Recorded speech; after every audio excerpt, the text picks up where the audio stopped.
cold balls. Yeah, that's hello my friends, ನಾನು ಮಳವಳ್ಳಿ ಮಂಜ.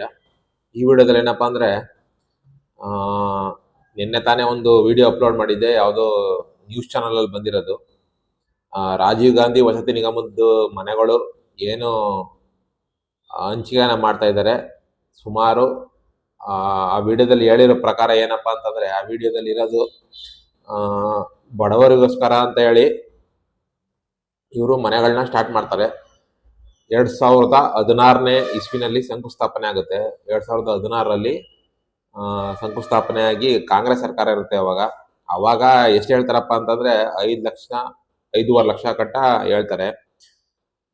But ಅದೇನಾಗುತ್ತೆ, ಕೇಂದ್ರ ಸರ್ಕಾರದಿಂದ ಅಟ್ಯಾಚ್ ಆಗಿ, ಅಂದ್ರೆ ಪ್ರಧಾನಮಂತ್ರಿ ಆವಾಸ್ ಯೋಜನೆ ಅಂತ ಒಂದೇನಿದೆ ಕೇಂದ್ರ ಸರ್ಕಾರದ್ದು, ಅದು ಆ ಯೋಜನೆಗೂ ಮತ್ತೆ ಈ ಕರ್ನಾಟಕ ಸರ್ಕಾರದಲ್ಲಿ ಕಾಂಗ್ರೆಸ್ ಸರ್ಕಾರ ಇದ್ರಿಂದ ಈ ಯೋಜನೆಗೂ ಮರ್ಜ್ ಮಾಡಿ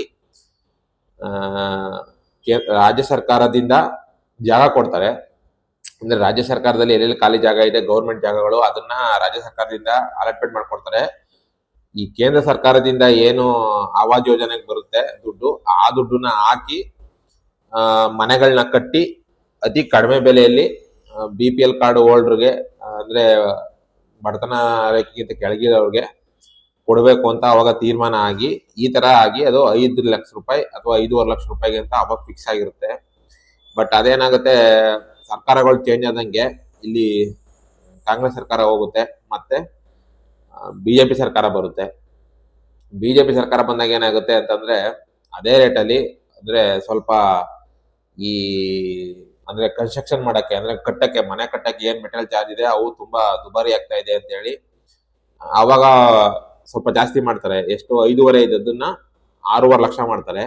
6.5 ಲಕ್ಷಕ್ಕೆ ನಿಂತ್ಕೊಳ್ಳುತ್ತೆ BJP ಸರ್ಕಾರ ಇದ್ದಾಗ. ಅವಾಗ ಸಚಿವರು ಯಾರಾಗಿದ್ರಪ್ಪ ಅಂದ್ರೆ ವಿ ಸೋಮಣ್ಣವರಾಗಿರ್ತಾರೆ. ಅವರು ಕೂಡ ಹೇಳ್ತಾರೆ 6.5 ಲಕ್ಷಕ್ಕೆ ಮಾಡಿಸ್ಕೊಡ್ತೀನಿ ಅಂತ ಅವರು ಕೂಡ ಹೇಳಿರ್ತಾರೆ. ಅದು ಅಲ್ಲಿಗೆ ಮುಗೀತದೆ. ಅದಾದ್ಮೇಲೆ ಮತ್ತೆ ಎಲೆಕ್ಷನ್ ಬರುತ್ತೆ. ಮತ್ತೆ ಎಲೆಕ್ಷನ್ ಬಂದಾಗ ಏನಾಗುತ್ತೆ, ಈ BJP ಸರ್ಕಾರದವರು 6.5 ಲಕ್ಷ ಕೇಳಿದಾಗ ಅವಾಗ ಯಾವುದೇ GST ಆಗ್ಬೋದು, ಮತ್ತೆ ಇನ್ನೊಂದು ಆಗ್ಬೋದು, ಯಾವ್ದು ಇರಲ್ಲ. ಅವಾಗ GST ಚಾರ್ಜಸ್, ಇನ್ನೊಂದು ಚೆಸ್ ಚಾರ್ಜಸ್ ಅಂದ್ಬಿಟ್ಟು ಏನೇನೋ ವಿಧಿಸಿದ್ದಾರೆ, ಅದ್ಯಾವುದೂ ಇರಲ್ಲ. ಅವಾಗ ಮತ್ತೆ ಕಾಂಗ್ರೆಸ್ ಸರ್ಕಾರನೇ ಅಧಿಕಾರಕ್ಕೆ ಬರುತ್ತೆ. ಮತ್ತೆ ಅದು ಶಂಕುಸ್ಥಾಪನೆ ಯಾವ ಸರ್ಕಾರ ಮಾಡ್ತೋ ಅದೇ ಸರ್ಕಾರ ಮತ್ತೆ ಶಂಕುಸ್ಥಾಪನೆ ಮಾಡೋ ಸರ್ಕಾರನೇ ಬಂದ್ರೂ ಕೂಡ ಮತ್ತೆ ಇವರು ರೇಟನ್ನ ಜಾಸ್ತಿ ಮಾಡ್ತಾ ಇದ್ದಾರೆ. ಅವಾಗ 6.5 ಲಕ್ಷ ಹೇಳಿದ್ರು, 5.5 ಲಕ್ಷ ಹೇಳಿ 6.5 ಲಕ್ಷ ಹೇಳಿ ಈಗ ಅದನ್ನ 11.5ರಿಂದ 12 ಲಕ್ಷ ರೂಪಾಯಿವರೆಗೂ ರೀಚ್ ಆಗಿದೆ. 12 ಲಕ್ಷ ಅಂದ್ರೆ ಇವ್ರು ಏನ್ ಹೇಳಿದ್ರು ಅದ್ರ ಒಟ್ಟು ಡಬಲ್ ಆಗಿದೆ. 12 ಲಕ್ಷ ಗಂಟ ರೀಚ್ ಆಗಿದೆ. ಹಾಗಾಗಿ ಇದನ್ನ 12 ಲಕ್ಷ ರೂಪಾಯಿ ಇದ್ರೆ ಯಾವ ಬಡವರು ತಗೋತಾರೆ? ಈಗ ನೀವು ಲೋನ್ ಮಾಡಿಸ್ಕೊಡ್ಬೋದು, ಬಟ್ ಲೋನ್ ಮಾಡಿಸ್ಕೊಟ್ರು ಅವ್ರು ಕಟ್ಟೋವಂತ ಸಾಮರ್ಥ್ಯ ಇರ್ಬೇಕಲ್ಲ.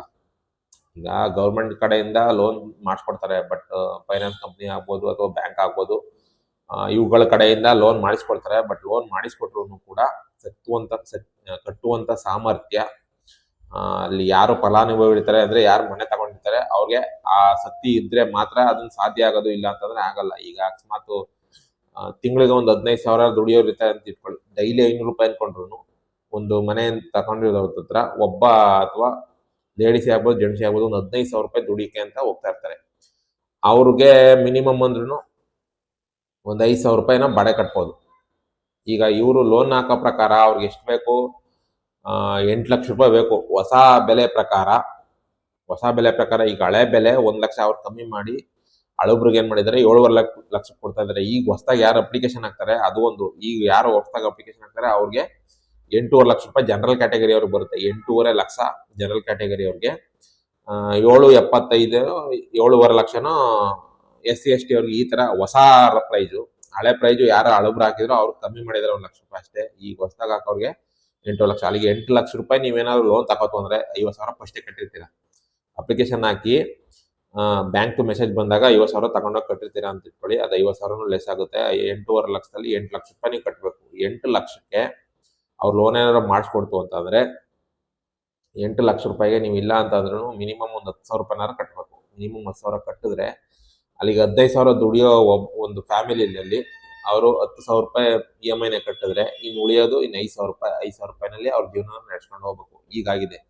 ಹಾಗಾಗಿ ಆ ಟಿವಿ ಚಾನಲ್ ಅವರು ಹೇಳ್ತಿರೋದೇನಪ್ಪಾ ಅಂತಂದ್ರೆ ಇವರು ಬಡವರು ಕೊಡ್ತೀವಿ ಅಂತ ಹೇಳಿ ಮತ್ತೆ ಯಾವ್ಯಾವ್ದೋ ಸ್ಕೀಮ್ಗಳು ಅಂತ ಹೇಳಿ ಅಪ್ಲಿಕೇಶನ್ ಹಾಕ್ಸಿ ಇವಾಗ ರೇಟ್ಗಳೆಲ್ಲ ದುಬಾರಿ ಮಾಡ್ಬಿಟ್ಟು ಫಸ್ಟ್ ಹಾಕ್ದಾಗ 5.5 ಲಕ್ಷ 6 ಲಕ್ಷ ಅಂದ್ರು. ಇನ್ನು 5.5 6 ಅಂದ್ಬಿಟ್ಟು ಸುಮಾರು ಜನ ಅಪ್ಲಿಕೇಶನ್ ಹಾಕಿದ್ರು. ಬಟ್ ಇವಾಗ ಏನಾಯ್ತು, ಅದು 12 ಲಕ್ಷಕ್ಕೆ ಹೋಯ್ತು. 12 ಲಕ್ಷದಿಂದ ಇವಾಗ ಸಬ್ಸಿಡಿ ಎಲ್ಲ ಕಳೆದು ಈಗ 8 ಲಕ್ಷ ರೂಪಾಯಿ ಬಂದ್ ನಿಂತಿದೆ. 8 ಲಕ್ಷ ರೂಪಾಯಿ ನೀವು ಕ್ಯಾಶ್ ಆರು ಕಟ್ಬೋದು ಅಥವಾ ಲೋನ್ ಆರು ತಗೋಬಹುದು ಅಂತ ಹೇಳ್ತಾ ಇದ್ದಾರೆ. ಬಟ್ ಈಗ ತಗೊಂಡು ಈ ತರ EMI ಕಟ್ಟೋದು ಹೇಗೆ ಅಂತ ಅಂದ್ಬಿಟ್ಟು ಬಡವ್ರಿಗೆ ಇದು ಸರ್ಕಾರ ಒಳ್ಳೆ ತೀರ್ಮಾನ ತಗೊಂಡಿಲ್ಲ ಅಂತ ಇವಾಗ ರಿಪಬ್ಲಿಕ್ ಕನ್ನಡ ಅಂತಿದೆ, ಅದು ರಿಪಬ್ಲಿಕ್ ಕನ್ನಡ ಅಂತ, ರಿಪಬ್ಲಿಕ್ ಕನ್ನಡ ನ್ಯೂಸ್ ಚಾನಲ್ನಲ್ಲಿ ಇದೊಂದು ರಿಪೋರ್ಟ್ ಆಗಿದೆ. ಹಾಗಾಗಿ ಅದೊಂದು ವಿಡಿಯೋ ಸಿಕ್ತು ನನಗೆ. ಆ ವಿಡಿಯೋನ ನಾನು ಹಾಕ್ತೆ ಯೂಟ್ಯೂಬ್ನಲ್ಲಿ. ಸುಮಾರು ಜನ ನೋಡಿದ್ದೀರಾ. ಈ ಥರ ನಡೀತಾ ಇದೆ ವಿಚಾರಗಳು. ಹಾಗಾಗಿ ಇದೊಂದು ಸಣ್ಣ ವಿಡಿಯೋ ಮಾಡಿದೆ. ಮುಂದೆ ಏನಾದರೂ ಅಪ್ಡೇಟ್ ಬಂತು ಅಂದರೆ ಮತ್ತೆ ನಾನು ಇದೇ ರೀತಿ ವಿಡಿಯೋ ಮಾಡಾಕ್ತಾ ಇದ್ದೀನಿ. ಹಾಗೆ ನನ್ನ ಮಳವಳ್ಳಿ ಮಂಜ ಯೂಟ್ಯೂಬ್ ಚಾನಲ್ನ ಸಬ್ಸ್ಕ್ರೈಬ್ ಮಾಡಿಕೊಂಡು ಹಿಂಗೆ ವಿಡಿಯೋಗಳನ್ನ ನೋಡ್ತಾ ಇರಿ ಅಂತ ಹೇಳ್ತಾ ಈ ವಿಡಿಯೋ ನೋಡಿದ್ದಕ್ಕೆ ತುಂಬ ಥ್ಯಾಂಕ್ಸ್.